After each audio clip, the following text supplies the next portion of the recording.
Hello, hello! Welcome to Chapter 2 of my debut novel, Burnish. Burnish is a dark fantasy short story-ish anthology that follows 5 different characters who also correspond with 5 different mythical creatures. In Chapter 2, we meet Sthisce. Sthisce is so cool. I had a very good time writing her. There was a point in her second chapter when I got stuck for like 9 months.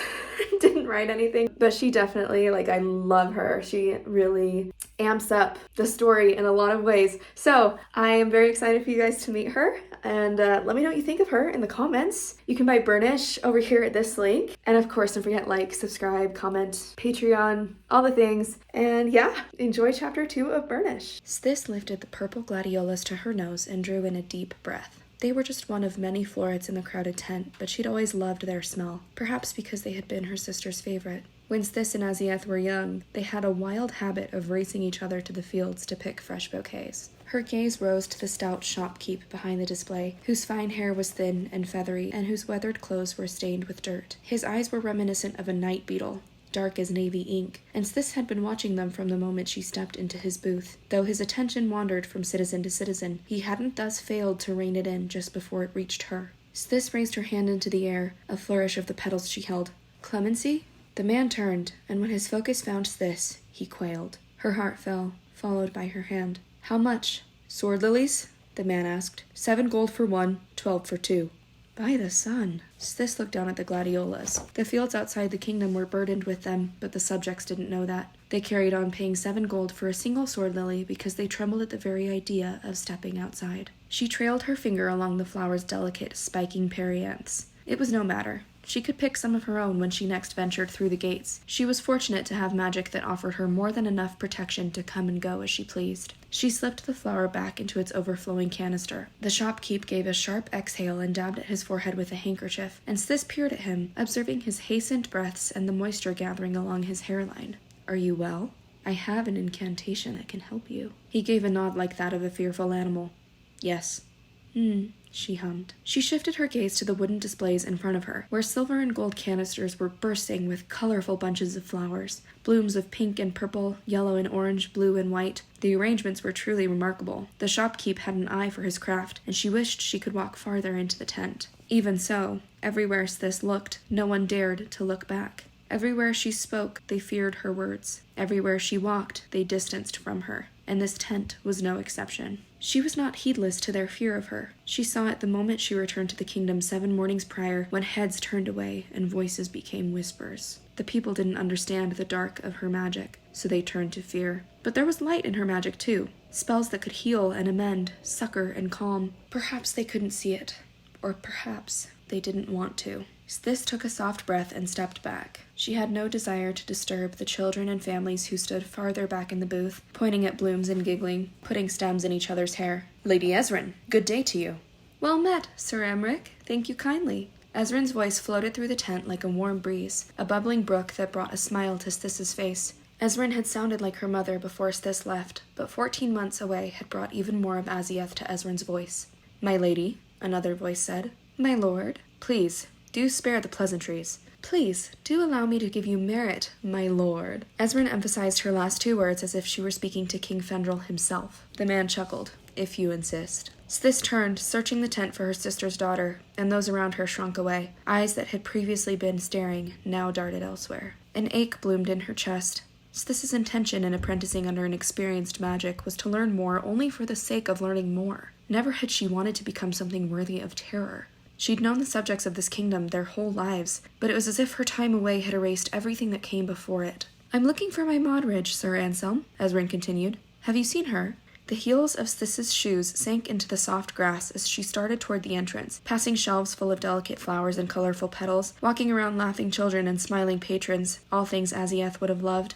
A warm breeze drifted over her, floating through the white fabric of her dress and brushing her hair over her exposed shoulders. Unsure whether to look away or stare, eyes flitted to her, then away, then back. When Anselm's voice sounded again, it was low and secretive. "The magic who recently returned?" Careful stripling. Up ahead, a tall man walked around a display, and as he moved, Sthisce caught sight of Ezrin's flaxen hair, glowing in the bright rays of sun. "Yes," Ezrin said. Sthisce walked faster, her steps smooth like flowing water. And when she stepped around a display of bottled petals, Ezrin came into view. Long blonde hair draped down her back in a decorative assortment of braids and loops, olive dress calling attention to her tawny skin. Her soft face and blue eyes were light with hope. Does she have markings on her hands? Sthisce stepped around a woman with a bouquet in hand. Don't. Ezrin's eyebrows twitched down, and she gave a soft laugh. Markings? They're flowers. Yes, but Ezrin. Surprise dawned on Ezrin's face at the sight of Sthisce, who stopped at her side and gave her a short smile before turning to study Anselm. Though he was tall and bulky, the knotted brown curls on his head and the flash of fear in his eyes admitted his youth. His dark clothes seemed to be of high quality. The medicine bag that hung from his shoulder looked to be full. Hello. He dipped into a bow. With a smile, Ezrin gestured to Sthisce. Sir Anselm, this is my mother's sister, Lady Sthisce. No, please, call me Sthisce. She gave her niece a warm look. No need for bows or titles. The boy straightened. My apologies, he said. How are you enjoying the market? She looped her arm in Ezrin's and took a quick glance at the aisle of grass to their right. It was swarming with subjects buzzing around the cramped stalls, crowding into already packed tents of spices and ornaments and false magics. She pulled her gaze back to Anselm. It's truly charming. It was the truth, but she omitted from her answer the fact that she cast a shadow over it all. Anselm nodded. That's great to hear, He shifted awkwardly. Sthisce. She smiled. She had lived centuries as only Sthisce, so she felt no need to uphold the new social requisite of titles, but she knew the subjects of the kingdom viewed them as a sign of respect and courtesy. They were uncomfortable without them. She appreciated Anselm's willingness to hear her request, even if it was only out of fear. Thank you. She looked to Ezrin, who was watching them with a hopeful smile and fiddling with the ends of her lengthy hair. Shall we? Ezrin nodded. Yes. Turning to Anselm once again, she said, I hope to see you soon. Anselm glanced at Sthisce. Actually, Lady Ezrin, I have a proposition for you. Her eyebrows lifted. Oh? There is a kingdom dance in 14 days' time, and I would like to call on you to attend. He paused and glanced at Sthisce. With me. A delighted smile spread over Ezrin's face. She nodded eagerly and said, I must ask permission of my overseers at the castle, but if there's no labor to be done, I would be delighted. The castle? Sthisce stepped aside as a pair of excited commoners passed, the scents of their flowers trailing behind them. Yes, I came to tell you the news, said Ezrin. Let us walk. She waved farewell to Anselm before stepping out of the tent and onto the grassy aisle, and the moment Sthisce followed, eyes found them. Squinting in the sun, she pulled her attention from the onlookers to the nearby tents. On the left, warm spices sent a savor into the air, and to the right, brewing drinks bubbled and poured. I like your hair that way, Ezrin said. It's unruly, she gave a soft laugh, but it's pretty. Sthisce looked at her sister's daughter and smiled. On the back of her head, she had clasped up half of her hair and left a number of strands trailing out, creating a dark truss as wild as it was elegant.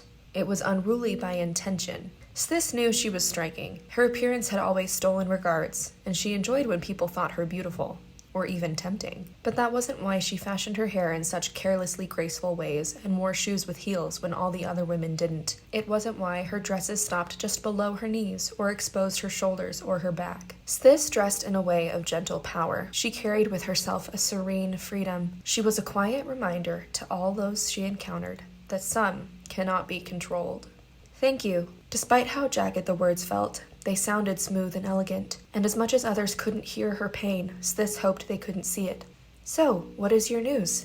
Oh! Ezrin's face lit. I found work at the castle! I get to bake for King Fendrel and Prince Aris themselves! She squealed softly. I'm over the stars. The castle, among King Fendrel and his other appointed hands, within reach of all who wish danger upon him and the prince. Sthisce admired the king, so much so that the royal titles were the only ones she observed. He was strong and enduring, yet peaceful and calm, the kind of man who was slow to anger and quick to forgive. And his son, Aris, was charming and quick-witted, full of life and energy as if he were still a child, but as patient and kind as his father. Sthisce had seen many rulers come and go, and yet the grace and fairness of King Fendrel and Prince Aris continually surprised her.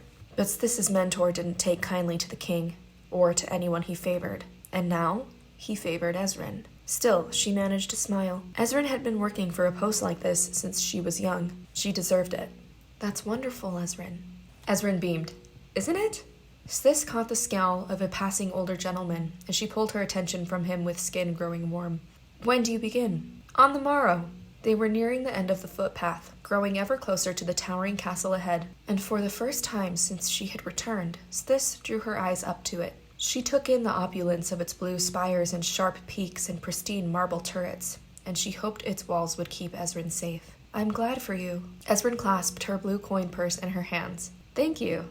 Sthisce smiled. "You're welcome." As the verdant grass gave way to smoky cobblestone, the sprawling tents turned to a small square, in the center of which was a tall silver column that marked the heart of the kingdom. It was engraved with names, casualties of battle. The war was a mere 30 years ago, the blink of an eye for Sthisce, and yet so much had changed. From the carnage rose a powerful kingdom that knew only peace. Several streets split off from the square and led to houses and shops, and Sthisce and Ezran veered toward one on the right. Where before Sthisce had to maneuver around others to get home, people now parted as she passed. A light, lilting melody floated through the air as they started down the uneven pathway, passing colorful houses and the busy apothecary. "I like the music," Ezran said, her voice warm with wonderment. "Do you see the bard?" Sthisce scanned the street as Ezran released the clasp of her coin purse and took out 2 silver coins, but all she could see were the stone road and demure buildings and the green hill beyond the kingdom's border. "No," she said, "but the tune sounds close." Ezran closed her pouch. "Please do tell me if you see him." "I will." Her sister's daughter listened to the tune with a soft smile and kept up her search for the bard as they continued down the walkway, following the gentle curve of the cobblestones. She never looked away from the road's edges. Though Sthisce searched too, her attention wasn't fully captivated by the music. Her mind remained on the others around them, their fearful gazes and wide eyes, their quiet whispers. She was used to receiving skittishness. That which made her different gave her strength. Abandoning titles, showing her skin, wielding magic in the open, she did what others couldn't, or wouldn't. Her brazen, gentle courage was unfamiliar to them, and that made it daunting. But her small acts of rebellion had never amounted to terror. She was not used to dread and panic. The peaceful tune halted. "Oh!" Light kindled in Ezran's eyes. "Look!" Sthisce followed Ezran's pointing finger to a man to their right, seated on a wooden stool and holding a lute the size of his chest. He was well-looking, with curling red hair and a beard around his jaw, and he wore a thick orange jacket and loose, dark pants. It was normal attire for a lyrist, but the intricate gold patterns on his high collar told Sthisce he was a royal bard. The look in his eyes pierced through Sthisce. He peered at her like she was a miscreant, like she had been responsible for some terrible tragedy. Ezran started forward, but the bard jumped to his feet with one palm out. His other hand gripped the neck of his instrument like a weapon. "Stop!" She gasped softly and halted. "Don't come any closer," the bard said, eyes moving back to Sthisce. "You're not welcome here." "In our own town? Who are you speaking to?" Sthisce walked forward, closing the space between herself and Ezran. When she stopped next to her niece and the bard knew she wouldn't come closer, he pulled back his hand and straightened. "Both of you."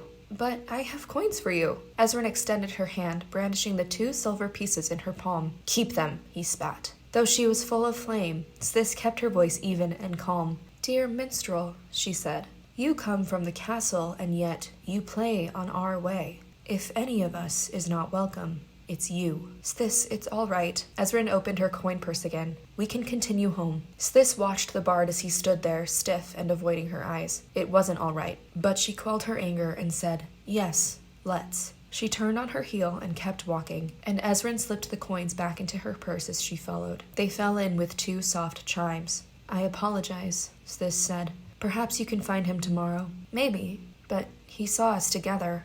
Sthisce nodded. "Yes, he did." Ezran took the ends of her long hair in her hands once again, twirling them between her fingers. "Sthisce, there's been much hearsay in the kingdom since your return.